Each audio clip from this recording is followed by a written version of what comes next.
So again, thank you for tuning in today. I'm going to hand it over to Carrie Lynn so you can introduce yourself and get started. Thank you, Kelly. Hi, everyone, and good morning to everyone on my side of the planet, and good afternoon to everyone on Kelly's side of the planet. Thank you for tuning in the day after a holiday weekend. I'm sure that you have more important things to do, but I'm really glad that you took the time to attend this webinar. Again, my name is Carrie Lynn Goto, and I'm with a company called Great Boards LLC out of Phoenix, Arizona, and we provide consulting services to community associations nationwide. One of the topics that I like to talk about is HOPA, because I come from that original age-restricted community world when I cut my teeth at working for Del Webb some 20-something years ago. So this subject has evolved over the years, and it's become very important nowadays when most of the communities that are being developed are for 55 and older residents. So with that, I would like to start our presentation. I have a PowerPoint presentation that I'd like to provide, and it's about 20 minutes.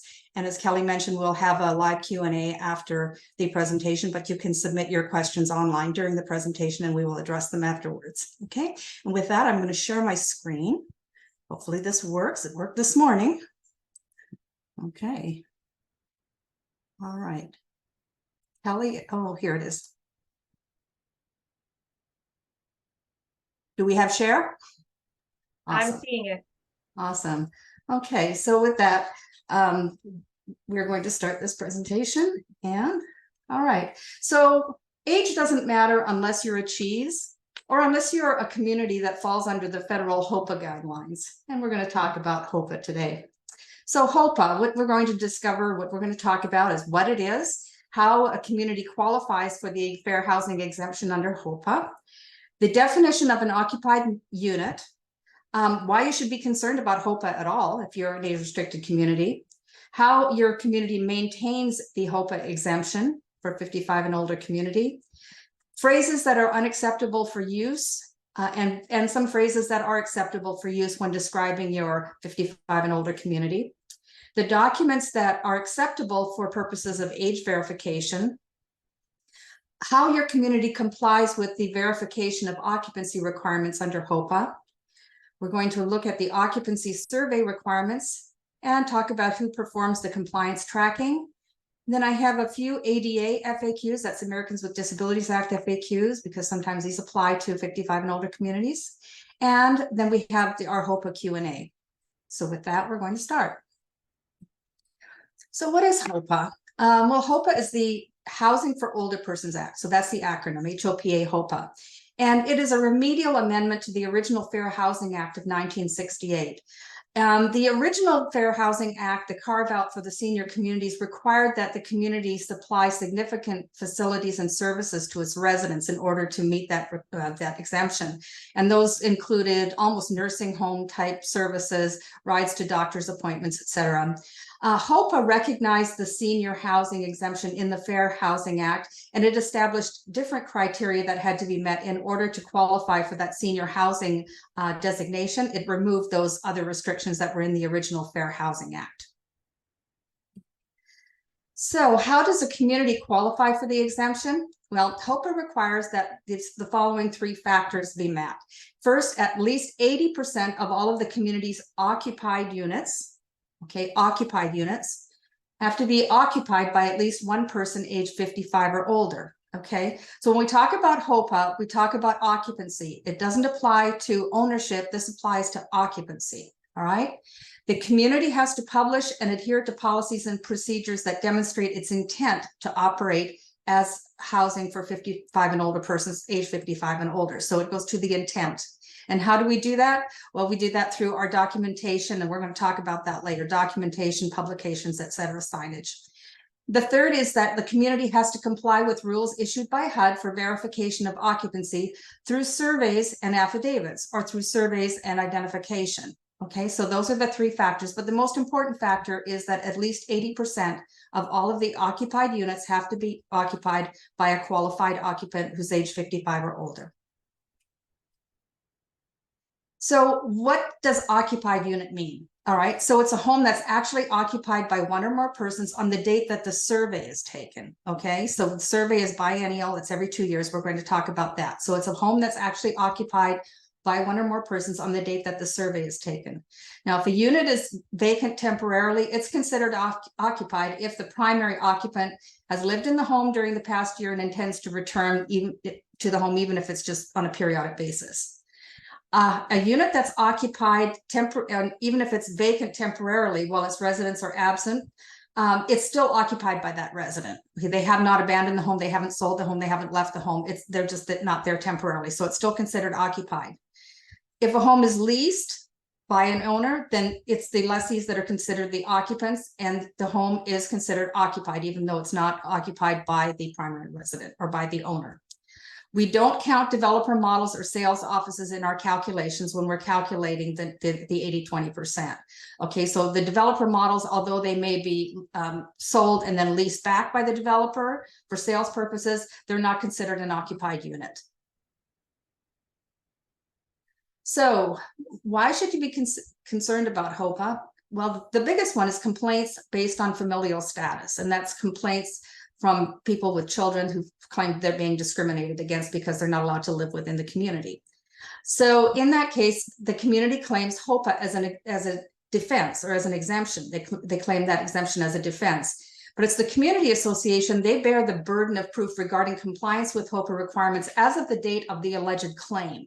Okay, so that's why we need to have the documentation, and we need to be able to prove that 80% of the occupied units within that community were occupied by a qualified occupant or someone aged 55 or older. So how does the community maintain the exemption? Well, through a biennial survey of community residents to verify 80% occupancy compliance. In other words, every 2 years, the community has to send out a survey and make sure that they're in compliance with the 80-20 rule, that 80% of the occupied units have one person at least age 55 or older. They also need to consistently demonstrate their intent to operate as housing designed for 55 or older persons through their governing documents, policies and procedures, their publications, anything that goes out to the public, newsletters, websites, membership directories, your community signage, your collateral sales and marketing materials all have to have some type of language in them stating that the community is designated for persons age 55 or older. That goes to the intent that the community intends to operate as senior housing. So phrases that we don't want to use in our documentations and in the sales process: adult living, adult community, active adult community. That's a big one for me. Coming from the Del Webb world, we were told it's an active adult community. Well, we don't use that in publications, etc. Age targeted community, or statements that are similar in our public postings. Now, you can use them in conversation, but you're not going to use them in any kind of formal postings or documentation, because they're not consistent with the intent that the community intends to operate as a housing for persons age 55 or older. However, we do have some phrases that you can use. Okay, for advertising purposes, 55 plus active lifestyle, 55 plus or better community. But for legal disclosures, documentation, legal documents, we want to stick to these terms: senior housing, and I know nobody likes to use that term, at 55 and older community, or retirement community, and everybody hates that one, but these are the acceptable phrases. Okay, so we don't want to use these phrases. We can use them in conversation, but not in nothing written. But the acceptable phrases are here for advertising purposes and then for legal disclosures.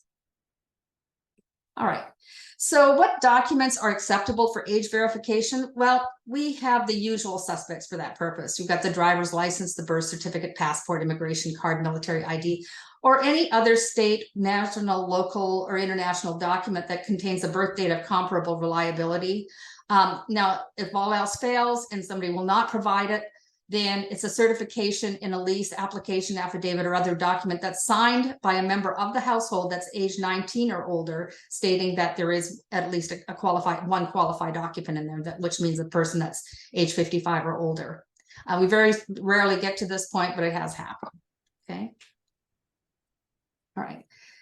So how does the community comply with HOPA's verification of occupancy requirements?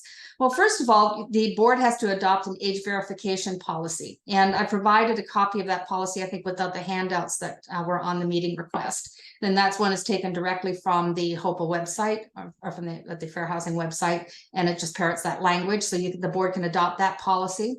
And then develop procedures for determining the occupancy of each home, including ID that's acceptable in that entire process. Typically, the board adopts the policy and the management company implements the policy. They already have policies and procedures in place to take care of that. So the procedures provide for regular updates through surveys or other means of the initial information supplied by the owners and occupants of each home. Okay, so when at point of sale or point of closing, they're going to provide all of the information, their contact information, and we're going to supply that to the association upon closing. However, usually at point of sale or at initial contact, when the first people come in to look at the community or to look at homes within the community, it's always a good idea to qualify them at that point and to remind them that the community is for persons age 55 or older, so we don't have any problems at closing. Okay. All residents, lessees are required to receive community documents and to provide age verification upon occupancy. So when they move into the community and they come to get their key fob for the amenities or whatever, they're provided with a copy of the policy, and then they provide their ID again, and we determine who the qualified occupant is within that unit. And then that initial age verification information serves as the basis for the community's first survey, okay, for the first biennial survey. All right. So the occupancy survey requirements. So the updates must be performed at least once every 2 years. So 2 years from the date of the first closing, we're going to have that survey. Okay, we're going to do that first survey. Then we are going to do follow-up surveys every 2 years thereafter. And in the survey, we use the following calculations to determine the 80-20 requirements. Very simple. We take the total number of homes in the community, the build-out number, okay? Then we take the number of unoccupied units and we back those out. Okay, so that gives you a baseline. Then you take any units that are occupied by on-site employees of the association. And there are a few associations that do have on-site employees that live within the community. We back those out because they're providing services to the community. And then if you have any units that are occupied by underage non-qualified occupants who are providing medical or health or nursing care services as a reasonable accommodation to a resident, say, resident leases a secondary unit so that they have somebody close by that can come in and help them, we back those units out. So that's your baseline. And then you take that to determine what your 80% is. You take 80% of that and you figure, what that number is. And that's your requirement. That's the requirement, that you have at least 80% of that number occupied by one person age 55 or older. Okay, so going back to that on the occupancy surveys. So when you have your initial survey information, if you know that a unit has not transferred hands within the last 2 years, you know it's the same occupants within the unit, and you've already surveyed them and you have their information, you don't need to resurvey that particular unit because they're not going to get any younger. Okay, they were 55 at the time, they're 57 now or 59 or whatever. So you just use your better judgment. If you have units that that have changed hands, or you suspect they have and you don't have the information, or you don't have current information, survey those units. Okay. So Carrie Lynn. Yes. With the new sales, right? Mm-hmm. When you're doing that survey, how does an under 55 purchase a unit for an over 55 person at the time of closing if they're the one showing their identification, which does not qualify? Okay, then we would need to get the information at the time. We'd note that on the file, and then at the time of closing, the information would come in, and when the occupant comes in to get their fob, then we would get their information at that time. Okay, great. Okay, I've seen those, right? Yeah, belt and suspenders, and they always slip through. It doesn't matter how good you are; they always slip through. Yeah. Okay, so is it here? Who performs the compliance tracking? So the board of directors establishes that age verification policy, and sometimes the procedures for compliance. Sometimes the management company already has those in place. The community's managing agent is responsible for implementing that policy and the procedures to comply with the compliance tracking by routinely determining occupancy, Okay, that's when the people come in to get their fob and their information, making sure that, you know, we're on top of that and we're keeping accurate records and enforcing that age verification policy. If you have somebody that's not going to comply and they're not providing the information, and you really know that they're underage and they don't have a qualified occupant, that's when it needs to go back to the board, and the board needs to make a determination whether they're going to pursue it or they're going to send it to legal counsel. You have to consistently enforce your policies, okay, to meet that intent as well, that you're intending to operate as a community for persons age 55 or older, okay, to maintain that exemption. And this is an important part. The historical tracking and the survey information, the survey records have to be maintained and retained for the life of the community. And this is unlike most records, or you keep for 7 to 10 years and you can destroy them. The reason we do this is because if there's ever a claim down the road, we have to be able to prove that they were in compliance as of the date of that alleged claim. Okay, there's no federal fair housing audits of this information or anything unless there's a claim that's made. Okay. All right, so we've gone through the basic HOPA presentation. It's pretty straightforward. I wanted to talk a little bit about reasonable accommodations and some ADA FAQs, because in the 55 and older communities, we usually get these come up. So what is a reasonable accommodation for the purpose of the ADA? And I'm sure we've all run into this. It's a change, an exception, or an adjustment to a rule, policy, or practice or service that is necessary for a person with a disability to have an equal opportunity to use and enjoy at their dwelling unit, public and common use spaces. But who pays for that accommodation when it's requested? Well, if it's a common area accommodation, it's generally the builder or the association. Say the person is requesting some type of special access to the community, like a ramp or a special parking space, then it would be the builder or the association that pays for that accommodation. However, if it's a modification to a residence, say it's a ramp or an oversized garage or a park, or somebody has an oversized van and they need to park it in the driveway, then it's up to the homeowner or tenant requesting that accommodation to pay for that. Like, obviously, parking is not going to incur a cost, but changing a garage or adding a ramp would. So if it's common area, it's the builder or the association, and if it's a accommodation at a residence, then it would be the homeowner or the tenant that is requesting that reasonable accommodation. All right. All right, here's a big one. Service animals and emotional support animals. It's a very touchy, sensitive subject, but I'm just going to go through a few points and tips with you. I can give you this information. The problem is that the Fair Housing Act and the ADA don't match up in, you know, in what they allow and what they don't allow. So until those two acts are married up, this is just for informational purposes only. Okay, so typical service animals are dogs and miniature horses. When we look at the ADA, this is what they refer to as service animals or qualified service animals. Emotional support animals can be anything. They're basically therapeutic pets that help with emotional difficulties or loneliness. So it's dogs, cats, birds, you know, whatever that person needs as an emotional support. Service animals are trained to do work or perform tasks for people with disabilities. Emotional support animals aren't. Service animals are allowed to accompany people with disabilities in all areas of the community. Anywhere that the public is normally allowed to go, in areas of the community, they can go into hospitals, restaurants, they can go on airplanes, etc. Emotional support animals can be restricted, and they cannot go into no pets allowed facilities such as hotels, restaurants, businesses, unless they're permitted, you know, by the owner or of that establishment. The service animals can live in no pet housing and travel in airplane cabins without any type of documentation, where emotional support animals can live in housing and travel in airplane cabins in certain circumstances when they have a certification from a physician stating that they need this animal as an emotional support. The service animals have rights under the ADA. They have significant rights under the ADA. Emotional support animals have no rights under the ADA, but they have rights under the Fair Housing Act. So we have to take that into consideration. Okay. Barry, we have a question. Yes.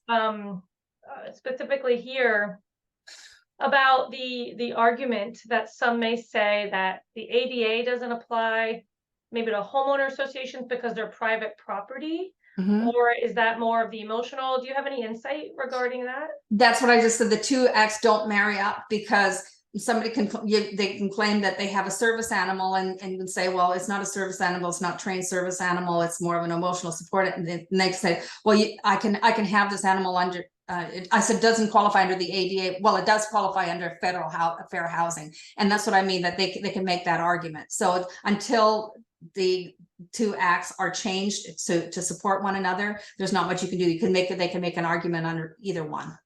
Okay, and the FHA is a big one for the housing community. Fair housing, yes. Yes. Thank you. When in doubt, contact your HOA attorney. Yes. Okay. So that's all that I have for the presentation piece of it. So we want to go to questions. Do we have any additional questions? Yeah, yes, we do. It was a couple more regarding, the 55. We saw one question talking about intent and then versus the survey. So let's talk about an established community that, turned over, years ago, and they do their survey every 2 years. Do they also have to show intent, and how does that need to be done? And what is the purpose of that? Okay, so that's a very good question. So intent means that their documentation and anything that goes out, their websites, their newsletters, their directories, their signage at their community has a designation on it that is the community is for persons age 55 or older. Now, it doesn't mean that you have to have a big old block sign at your entry monument, just some little, conservative little sign at the clubhouse or at the amenities that said community for persons age 55 or older. That demonstrates intent. Having that information posted on your website, having that information posted in your newsletters and your directories or whatever else you have that goes out to the residents or the general public. It's a 55 and older community. That meets the intent of the statute. That helps clarify it, I think. And then, you talked a little bit about the identification and different areas. Now, is this just one of those view in person so that I've confirmed that is you at that age, and then the survey is signed by them, and that's sort of the affidavit, or does there other record keeping required? Well, you're going to, when the person comes in and to get their fob or to get their information for the community, you're going to give them, they're going to get a copy of the community rules. They're going to get a copy of the policy, the 55 and older policy. And at that time, you're going to look at their ID. Okay, you're not going to make a photocopy. Never make a photocopy of the ID. You're just going to verify it, and then on their form, just verify who the qualified occupant is. You can write down verified and the birth date, or you can just write down verified and the year of birth. It doesn't, it doesn't have to be too specific, and the name, and that's pretty much it as far as that. And then again, when you're doing your surveys, of course, you're going to go back to that initial information. Okay. Thank you. Well, here's a good one. So it's a 2,000 home community. What technology, for lack of a better term, is best in obtaining all of this information when you have so many homeowners? Have you seen any best practices? Yes, I've seen the survey go up on the website so that people can download it, and then just fill it in electronically and then submit it to the association. I think that's the easiest. The other way that you can do it is through we have multiple online voting platforms that also do surveys. That's very handy to do that. I've seen that done as well, rather than having the paper surveys that somebody committee knocking on doors. Yeah, it can become an administrative nightmare every 2 years. It does. You actually in the larger communities, and I've seen in some of the management companies, they have one dedicated person that does nothing but the surveys. It's like, it's not something I want to do all day, but. Well, the online web form, and then even utilizing that e-voting platform is a great idea. There's definitely always room for improvement. So you mentioned the 80-20 rule. Mm-hmm. Does the board have to comply with that? Do they have to allow people under 55 to live in that community if it's full? Or No. if they have, a unit for sale, and that one person's trying to buy, and they're like, but the 80-20 rule, I can purchase the unit. It has nothing to do with purchasing. It's all about occupancy. Okay, so that's what HOPA speaks to, occupancy, not to ownership. Anybody can own a unit in the community if they're of age of majority to purchase a community in your state. But they can't live in it unless they have a qualified occupant who's age 55 and older. And the other piece is there's usually in the governing documents in your declaration, there'll be a minimum age. And I've seen it as high as 25 and I've seen it as low as 18. That you for someone to reside permanently in a unit along with a qualified occupant. Yes, there are people that are going to want to live in the community that are underage because let's face it, the amenities are great, you know, who wouldn't want it? But we need to keep that 20%, you know, that little 20% nugget in there for hardship cases, you know, in the event that the qualified occupant of 55 and older occupant passes away and has a younger spouse or partner, we don't want to have to ask that person to leave, you know, so we have that. And then we also have hardship cases where, you know, parents are deployed and the grandparents have to take the children in for a couple of years or whatever. So we need to make sure that we have room for exemptions in there, you know, if we have underage residents in the community. So that, you know, there's all kinds of reasons that, you know, we would want to not market or not sell or not allow exemptions to that 20%. However, some developers do that when sales are a little bit flat, and you know, they'll fudge the numbers a little bit. And the other thing is sometimes you'll get people who are say 53 at the time that they purchase and they want to move in early. You know, if they're going to be 55 or close to 55 by the time the unit is closed, yes, you know, those type of situations. But we don't want to just actively go out and give up that 20% margin. So there's room for board discretion. There is room for board discretion. And anytime you have an exception to that rule, it needs to go to the board for consideration and approval. At a formally duly noticed board meeting? At a board meeting, or if they have a, you know, if your jurisdiction allows for unanimous written consent resolutions, you can do it that way as well. So you mentioned grandkids. So I'm going to bring up a hot topic because a lot of the 55 and better communities, amenities are one of the main reasons they move in, but they also maybe don't want to live next to the neighbor with the babies. So is there anything under HOPA that says that they have to be of a certain age other than the governing documents? No, there isn't. And it's strictly up to the community to develop what those rules and regulations are. HOPA just speaks to the requirement of occupancy, you know, a qualified occupant. So if you have, you can have, you know, rules in your documents that allow for underage or grandchildren or however you want to term it, children under the age of 19 for a certain number of days in a calendar year. You can have rules and regulations for use of the amenities by, you know, underage people. You can have hours of use, that type of thing that you can adopt. But again, depending on your jurisdiction, I'm speaking for Arizona. I know you can do that in Arizona and you can do it in Florida. I don't think you can do it in California. I think their rules are a little different in California. So again, check with your legal counsel if in doubt. Thank you. Do we have any other questions? I just cleared our Q&A and you mentioned a document. Is there something we can send to our participants today? Yes, we have a whole bunch of HOPA Q&A that I'm sure they can't wait to read. And I'll get that over to you. And if we can get that posted somewhere, Kelly, that would I think that'd be great. Absolutely. We can share that with those who attended today. Absolutely. Great. I don't see any more questions coming in. Is there anything else that you've seen that you get fairly that we haven't covered? I'm just going through. I have a few questions here. I just wanted to go through and see if there's something we have not covered. Oh, here's one here. Yes, this one. If a qualified occupant dies and leaves his or her property to a surviving spouse or heirs under age 55, what rights do the survivors have to possession? Okay, that has nothing to do with HOPA. Okay, the right to possession is not governed by HOPA or the Fair Housing Act. HOPA just speaks to occupancy, not to ownership.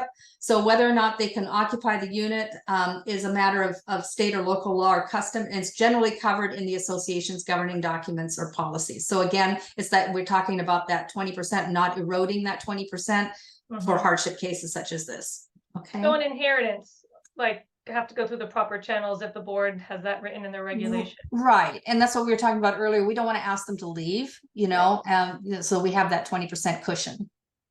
All right.